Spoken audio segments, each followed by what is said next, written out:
A makeup look that serves model energy? Look no further, I have the perfect routine for you. Hi guys, I'm Ritu and you're watching me on Be Beautiful. Have you ever wondered how models get that chiseled look? It's not just lighting, genetics or filters. They also count on makeup to make their face look sculpted, and now you can get that look too. We're going to focus on a lifted and sculpted eye. We're going to place a warm brown eyeshadow in the crease. Now we're going to focus on building depth on our outer corner and really lifting it. Going in with the dark brown to build the depth, and then I'm going to go in with the black liner and smoke the liner out. Keep the liner really fine on the inner part of the eye. Can you see the lift already? And then add a cream or white on the inner lid to add contrast. Don't forget to highlight your inner corner, lots of mascara and fake lashes if you like them. For our faces to be able to hold on to a lot of makeup, it needs to be hydrated extremely well. Use whatever suits your skin type. I like using a thick moisturizer and eye cream and a pore diffusing primer on the oil prone areas. We're going for a bright under eye look, and for that color correction is very important or you will end up with ashy under eyes, and that is not model like.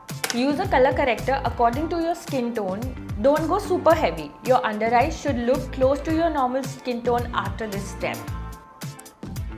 Next, we are going to go in with the medium coverage foundation all over our face to even it out.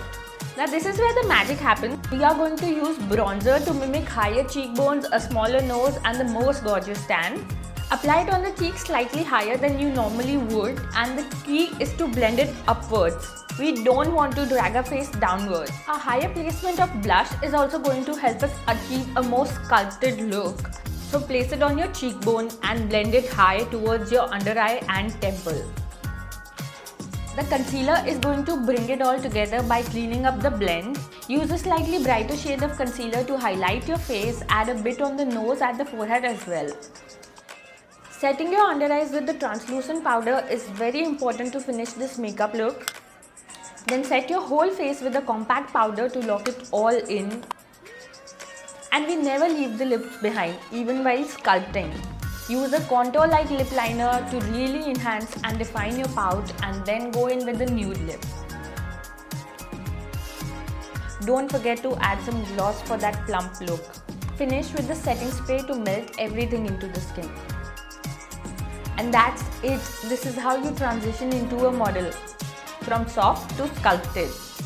It's always so much fun to try new makeup techniques. Tell me in the comments below which look would you want me to recreate next. Don't forget to like this video, subscribe to Be Beautiful, and I'll see you in the next one. Bye.